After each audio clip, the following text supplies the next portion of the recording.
Hello, fight fans, and welcome to the Combat Challenge podcast. My guest is a professional athlete who competes in the heavyweight division. His amateur MMA record is 6 wins, 1 draw, 0 loss. His professional MMA record is 2 wins, 0 loss. His amateur K1 record is 7 wins, 0 loss. His professional K1 record is 3 wins, 1 loss. He is the former reigning, defending AFC heavyweight champion and competes under the guidance of TFT MMA under head coach Andy Fisher, Mr. Mick Parkin. Mick, thank you so much for joining us, my brother.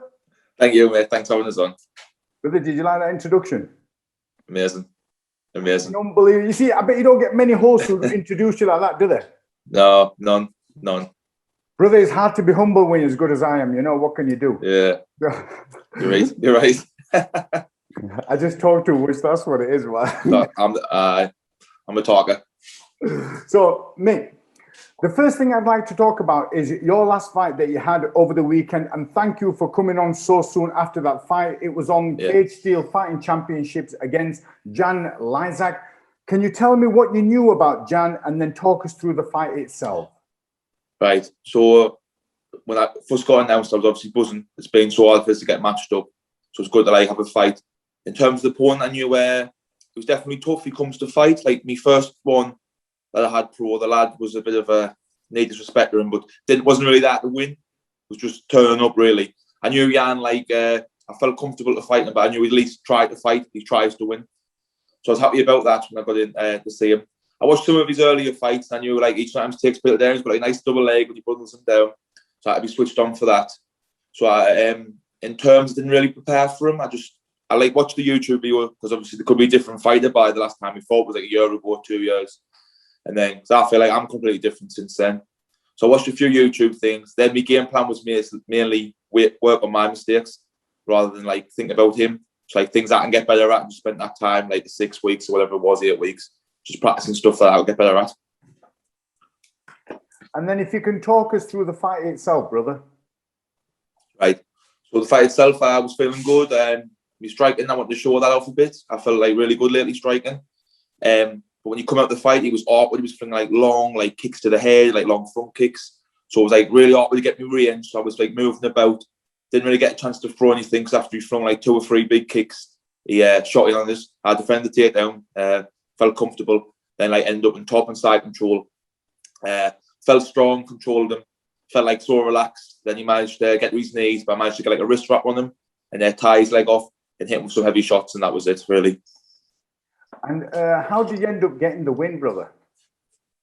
Ground and pound, I think it was 2 minutes, 10 seconds into the first round. Got his arm tied off, where he couldn't really defend himself, hit him with a few shots, and that was it. Awesome. Well, congratulations, my brother. Thank you. One thing I try to find out about athletes who come on the podcast for the first time is their martial arts journey. Can you tell us from a young age what sort of sports and disciplines you got onto and talk about that conveyor belt that you've been on, which has ended up where you are now? Yeah. I didn't get to sports quite late. I think the first thing I started playing was football when you were a kid. Started playing football for a team when I was 13, 14. So played football for a few years. And then with 2 of my best friends, they trained a bit kickboxing, a bit jiu-jitsu at a local gym. So about 15, I remember it was my mum. She was saying, "Oh, did I fancy going and trying this?" And I was "Oh, I didn't know." And then after a while, I was "I'll pop down." It was just go crack the train. I enjoyed it. So I started I think the first couple of weeks I was just training a little bit kickboxing twice a week. Then I started putting the gear on, doing a bit of jiu-jitsu. And I really enjoyed that. So I started training 3 times a week just as a hobby. I think I started when I was 15. Didn't have my first fight till I was 19. So I just enjoyed training. It was loving training really. That was it. It's hooked since. And have you competed in any grappling tournaments, or has it been mainly striking and MMA? I've had one grappling tournament. I definitely need to do more of them because I did enjoy it, but I just never got around it really. I was always training, looking for fights. I never ever appealed to this grappling, but now I feel quite confident with grappling. I definitely did want to enjoy it, so I definitely need to do as many as possible whenever they open back up. I think with grappling, what I find, brother, and especially when I speak to a lot of other people, is they see grappling like as an extension of the sparring and just keep them in there, you know, Yeah. before any fights are matched. Is that kind of mindset that you'll have as well? Yeah, it's like a good experience because it's like, obviously, like a fight mentality where they'll be like trying hard as they can, like explosive, like hanging on to submissions, but like you're probably not going to get hurt. And you're grappling, so you could do a few before a fight and that, like take over, get your grappling better, and you're not like in there like risking injuries, not really. It is, and I think it creates a nice community feel. You get to see other athletes from other gyms who also do that kind of transition where they do the grappling and also the MMA side. So you get to kind of mingle with other people, right? Yeah, it's good. Yeah, it was definitely good when I did. It was great. I took a few lads from like Fisher's gym. I think it was down Manchester somewhere. But yeah, it was good. Definitely felt weird, like because I'd never grappled before. It was so strange, but I did enjoy it, like I did. And when you said Manchester, was that like the Empire one or a different one? Might have been Empire one. I think it was Manchester. It was somewhere like that. Not very good at remembering stuff. Yeah, because I think Jake Cross does that. I think he does it in Manchester. Maybe. I can't remember which one it was. Definitely was one in Manchester where I think I did. Now, one of the things you alluded to, brother, was you mentioned about that you were buzzing that you had the fight with Jan because you're struggling to get matched. Why is it that promoters struggle? And, you know, I've heard this about you before as well, brother, and we talked about before we came on the podcast. Why is it that people are struggling to, promoters are struggling to get you matched on a show? So I think, first off, there's just not many heavyweights in general. Like, there's just none. So, like, that's obviously a problem. And then I think to get matched up, that most heavyweights can have like 5 or 6 fights, maybe, and like get to a bigger show straight away while they're signed, they're getting decent money. So that's obviously a problem as soon as they're there, they sign like say the UFC or Bellator or something like that straight away. So there's not many opponents for us anyway. And then I think the ones who are like local scene, I think people who are like around my records, like 2-0s, like 3 fights, 4 fights, it's like I'm a pretty hard fight for them, I think. So it's like a fight you don't really want to take early on in your career. But then for some of the more advanced people who are like 8 fights, 9 fights, it's like a lose-lose for them. So they beat me, they're like, oh, they've beat somebody who's 1-0 and like 2-0 now. And if I beat them, they've been beat off someone who's just starting. So I do understand the like tricky situation, but like to get on these bigger shows, you need fights. And it's just so hard to get them. But I think it's just heavyweights in general. I just don't think there's many of us. Yeah. And do you think the solution is now, because now that you've gone into the professional scene and you've had your 2 professional fights, do you think it'll become a little bit easier now than what it was when you were competing at amateur? I hope so. Yeah, I think especially amateur, because most heavyweights like usually older blokes, like bigger, like 30s. So usually most of them go pro, I think, quite early. I think I had quite a long career for heavyweight, really, like 7 fights. And most of them go pro straight away. But like I said, all the good ones just get snapped up the bigger shows straight away. So it's a bit annoying, but I've just got to take whatever I can get. Literally any fight I can have, I'll have it. For sure, brother. And you talk about heavyweights now. Last week I had Phil De Vries on, who's the KSW reigning, and I think he's 4 times defending heavyweight champion, and he fights out of TFT MMA.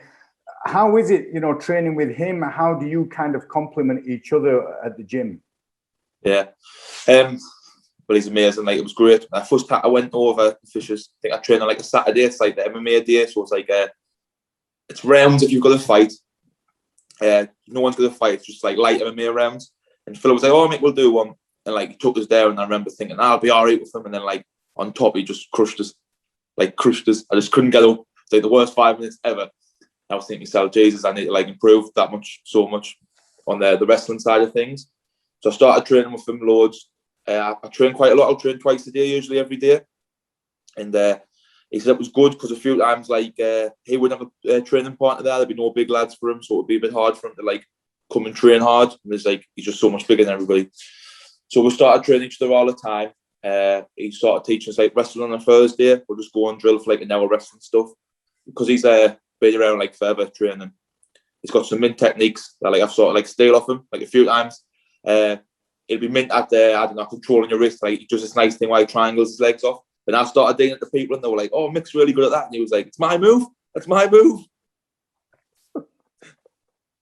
Well, the thing with Phil is, I've had him on the podcast, and he was chatting about his training and stuff. And then you talked about how, you know, you went to roll with him that one time, and you ended up underneath, and you were struggling. it's all about levels, isn't it, brother? Because sometimes you can roll with someone and you think you do all right, and then someone else comes along and you end up being the nail rather than the hammer. And that's what it is. It's levels, isn't it, brother? Yeah, you definitely need that as well. You need to learn how to get beat up, really. But I started wrestling with them loads, and then like got the point where I would take us down like every time round. So now I might like defend one. So like I'll give them a hard time taking us down maybe once or twice. It just shows me improvements rather than getting took down straight away. So now like I feel confident like going into wrestle anybody because I know how good his wrestling is, and he'll struggle to take us down. So imagine people who are like nowhere near his level trying to attack us down now. And it's a different sort of win for you. So it's not the fact that he's taking you down, it's how long you can stop him from taking you down, right? Yeah, definitely. Yeah, definitely. Just like progressions. Hopefully it gets to the point where he can't take us down. That'd be ideal. Well, that reminds me, back in the days when I used to do some grappling, and I remember grappling with someone, and he absolutely just annihilated me. So we were doing stood up wrestling to takedowns against the side of the cage, and he just got the matted wall, and he kept taking me down, and I kept getting up, and literally I was just the nail. But then this other lad called Tom Mullen went with the one that I went with, and absolutely beasted him. So it just shows the levels, doesn't it, brother? Yeah, definitely. Just little improvements every day. Like I just say, get better every day. But like I can look at myself like a year ago, and like I'm completely different fighting now. Like if I was to fight myself a year ago, I'd like kill myself. And do you think you'll always stay at heavyweight, or do you think you might be tempted to come down to light heavy? Heavyweight, probably. I remember when I was like 20, I was fighting kickboxing, and I used to weigh in about like 100 kilo fight I used to take. I was weighing about 98. So I remember once we were talking about, we'll take like a 93 kilo fight. And by then I was dead skinny then. And honestly, couldn't map the weight that I do like a hot bath. And like people laugh at us, they like the weight, but I cut like 2.5 kilos, absolutely killed us. It's the worst thing of my life. Ever since then, I was like, this weight cutting malarkey, just stop with heavy weight. Well, I think it suits you because being heavy doesn't seem to restrict your movement because you've got that fast movement. So I think that's the one thing as a heavyweight. If you've got that speed, that'll stand you in good stead, right? Yeah, definitely. I definitely feel like I can move a bit for every weight. I feel fast. That's why I feel like I do my best. I think I've got like decent cardio for a bigger lad. But yeah, I feel like I'm a lot more technical than some of the people I fight. Like some heavyweights, like need respect, but they've got that one shot, that big shot, or they like be strong in the clinch. I feel like I'm like when I strike, I'm more technical. Like I'll jab and move about and that. Just a bit different to what you see with some big lads as well. Brother, did you ever do like a kickboxing bout on Gary Bell's show was it you against Darren Moffat? Yeah, I fought Darren Moffat once, for a semi-pro title, I think. Because I was there, and I remember being ringside because Gary Bell looked after us, you know what I mean, as a good guy. Yeah. So I was there ringside. And I remember because you had that speed, and I think it was sheer exhaustion that absolutely killed off Darren Moffat, didn't it? I remember, I can't remember if he said he was training hard for a while, but I think he come in a bit out with sheer. I remember like it was the third round, I think. It was like, he was tough, like I hit him with some good shots, he was still there. And like we clinched and he had all of the ropes, and the ref was like, break. And you looked at it, there was about like a minute left to fight and just went, I'm fucked. I remember thinking to myself, what? But he was tough, he didn't go nowhere, he got the 3 rounds with him. But I remember just hitting him, kicking him, he just wasn't going anywhere. But I think it was then, he was just knackered. I saw him Saturday, he was down, Cadesdale, he was there. I think he called my opponent. Did he really? I think so, yeah, he must know that Jan. He was like, I was calling your opponent. I says, that would be right.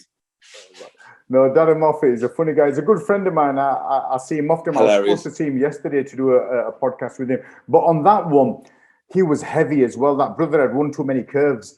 And you could just tell he was gassing, man. He was done. Yeah, it was good. Yeah, I speak to me. He's funny. I've got him on Facebook and all that QVC malarkey and that. He's hilarious. I tell you what, during lockdown, the amount of pleasure and viewing that QFC has given to so many people is unreal, man. It's just great. It was funny. Like, it was funny. I mean, did you see like the sort of fights he matched up? It was crazy. He had like 6 versus 1, and then he had these 2 people who were like hard of hearing fighting each other, and I don't know if he did or not, but he was trying to get these 2 people to fight, and both of them had suffered back in the days of a stroke. So I think one's left side wasn't working and the other one's right side. Oh God. I didn't say that. I saw there was 2 lads who were like sort of wannabe rappers. or like MCs. Oh. And you had them like torturing each other, like rap battling, and I was like, oh my God, what am I watching? Brother, I was there because I did the filming for that. So it was MC Shawsy and MC Bullet, right? That was it, Bullet. Yeah, I remember it. And then they brought this legit MC in, and he said to MC Shawsy and MC Bullet that, listen, you'll have to, after the rap battle, you're going to have a boxing battle, and the winner gets a £1 million contract to do a duet with Whitney Houston. Whitney Houston, who died years ago. So we were in this gym, and we'd done the podcast bit, and then they were ready to fight. And then the gym owner came and said, hey, you know, you're going to have to go because, you know, we're having some problems. So then we're thinking where they're going to fight. And brother, did you know where they ended up fighting? In my back garden. Oh, it was absolutely crazy. It was quality, like, was funny, like some of the fights were hilarious. Oh man, yeah, QFC I think it's dying out a little bit now, but yeah, I think it was there like problem with fines or something, or getting wrong because of COVID times and that, but yeah, it was funny why it lasted.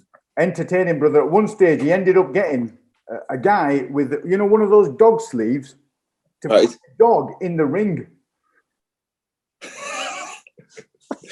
I must have missed some of them, but I used to like, I kind of pop on Facebook Live, and I watched one, and I was like, what the hell am I watching here? Now, brother, over your martial arts career, has there been any coaches or mentors that have played a significant part? And if so, who and what role have they played in helping you becoming the martial artist you are now? I would definitely say Fisher, since like I've joined there. Obviously, he's my head coach, but like he's always helping us out. Like I was saying, he was padding us like once a week, every week, just helping us out, like little mistakes, just like working on a job. Like help us like that. Like I'm always asking him questions. I kind of do a technique, and he must be sick of us. I'm just constantly like, "Oh, Fisher, show us that again." He'd be like, "Mate, I've showed you 3 times," and I was like, "Just one more time, show us." Till I can get frustrated so much, and I kind of get like a technique that he shows. So he's helped us out like loads, and obviously I would say like Phil as well. Phil's just been like great with us. Like it's good to see him because like come from like the gym where I started off as well, more of a jiu-jitsu fighter, and he learned to wrestle and everything. Which just helped us like so because his techniques like big guy techniques, like you wouldn't necessarily see some of the little lads doing it, but just works because you're big. So he shows loads of stuff like controlling the hips and like the wrists and like the wrestling. And I feel like a different fighter now. Like best I've ever felt. Like on Saturday, I felt like I was just going on that train. I felt like so laid back and chilled. It felt like amazing. Like no nerves whatsoever. Felt like the greatest I've ever felt. Well, Andy Fisher, I've had him on the podcast. What a really cool guy he is, man. He's really good to chat with and comes across very humble, which in itself is quite endearing. At the same time, when I had Phil DeFries on, he talked about Andy Fisher and how he helped him without expecting anything. And you remember people like that, don't you? Oh, yeah, definitely. Like he's never asked me for anything. Like when I'm traveling to like Poland with Phil, he's been like, I'll pad you. We'll go over there, he'll train. And then went down London for Cage Warriors for my friend James's fight, and like he just bought us extra room. He's like, "Oh, just give James a bit of space." And I was like, "Oh," he's like, "I'll buy us a room." Then like just some nights he'd be like, "Oh, I'm getting food, and I'll get you something." And I just never like, I'm like, "Oh, I'll get you something." And he's like, "No." He's just like, he just does it to be nice. Doesn't do it to get anything back. Just like he always tell you, like he wants me to do well. That's all he wants, which is like amazing. It reminds me of like a bit of a unconditional love, like a parent might have for someone, where they don't want any money, they just want to help them because you know they want the best for them. But at the same time, as a student, you want to reward that coach for being so nice and pleasant, right? Yeah, definitely. Can't thank him enough, like for how much time he's put into us. It's been great. Oh, brother. Now you've had loads of fights, brother. You've had MMA, you've had K1, you've had a grappling one. Out of all those bouts that you've had, is there any fight that has been quite rewarding for you? It could have been some adversity or something that was a really tough fight or some sort of weight cut or injury that you could share with us. Throughout my army fights, I had a fight once on Almighty. I fought like a tough lad. He was called, well, you'll tell the pronunciation, but it's spelled like Dawid, but I think he's called Dawid Oscar. Yeah, the Polish lad, I think the first name would be pronounced as Dawid Oscar. You keep us right. And then I fought him once. I remember watching some of his fights before we fought, and like he looked quite technical. He'd come out, he'd move about, fling a jab. He'd fought a light heavy, but he was definitely big. So I fought him, and I remember thinking, oh, nice technical fight, move about. Honestly, he'd come out, and within the first minute, he must have hit about 50 bombs. It was absolutely just swinging to knock me head off. Honestly, I watched it back down, I cringe. I'm like, how the hell have I just took all them shots? It was literally just in the clinch, and out of my head was bang, bang. I remember thinking, and then we started swinging back, and I think it was at one point he tried to hit us that hard, he missed us and spun himself around. It was so funny. Then in the end, I think I managed to get a single leg and tack him down, and by that time I was absolutely exhausted. It's like I managed, I think I submitted him the first time or stopped him with strikes. I fought him twice, and I went there, and I think I might have submitted him the first time. Honestly, I remember being like, oh, I'm so happy this fight's over. And like he at the end was like, oh, how were you still up? Like, how did I knock you out? I was like, yes, I don't know. I literally he must have hit us with everything but the kitchen sink. Like I remember thinking that fight, thinking, Jesus Christ, need to tack him down here. Like, but it's quite rewarding there, brother, when you overcome such adversity and you start questioning, how this guy has come out the way he has, and then hopefully, and then when you end up getting the win as well. So that's really cool, right? Oh, amazing. And like I fought him a second time, my opponent pulled out, and he agreed to take the fight again because it's just game like, and is he tough? And then I think the second time he did the same thing, just try to tap me head off. This time I was a little bit more switched on. I think I took him down a bit earlier. So I was like, oh, can I be getting one of them again? I could be wrong, but is he part of Danny Mitchell's gym, AVT? I don't think so, no. I don't think he fought with Danny Mitchell's. I can't remember what gym it was at. But he had like two cornermen who were, I think they were Polish as well. They were absolute jacked giants. And I remember thinking, he was like, looks good scary. The guy's actually a dead nice guy, but he looks good scary. But he just comes out to fling bombs like. Brother Mick, thank you so much for spending time with us on this podcast, especially soon after your fight. And I look forward to having you on future podcasts, my brother. Thank you, mate. It's been great.